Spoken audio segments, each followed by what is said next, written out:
I need to say this.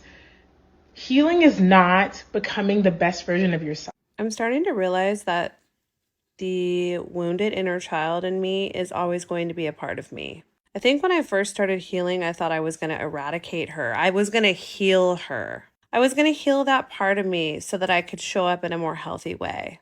I hated her. I hated her for being so pathetic and so weak. I hated the fact that she would run the show when I was in relationships.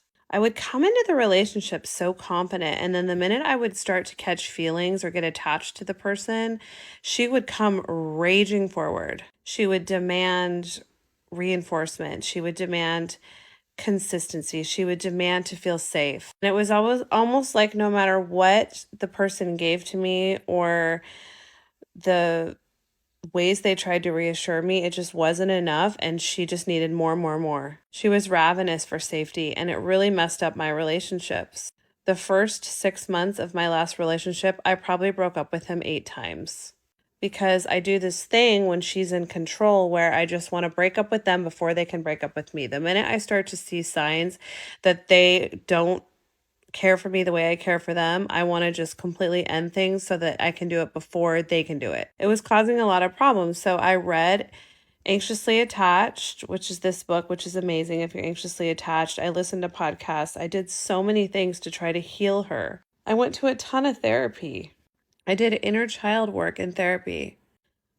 I just could not eradicate her. And what I'm realizing is that she's always going to be a part of me. I didn't ask to have that kind of a childhood. I didn't ask to have my emotional needs as a child unmet. I didn't ask to have to create all these coping mechanisms to feel safe in my environment with loved ones. That is not my fault. And so, this little girl inside of me that causes problems sometimes, she's always going to be here. The goal is not to eradicate her or even heal her. The goal is to understand that she's here, she's a part of me, acknowledge her, give her attention, hear her, try to show up for her in the ways that I can to protect her. And unfortunately, what that means is not allowing people into my life that wouldn't care for her and love her, that make her feel unsafe. Because I have done so much healing work and I know what I need to feel safe. And if a person can't show up and give me the bare minimum to help her feel safe, then I have to do what's best for her, reparent her, and get those people out of my life. I have to create a safe environment for her. And it has cost me. It has cost me relationships that I didn't want to lose. But she and I are a team. She will always be a part of me. I'm proud of her for her survival.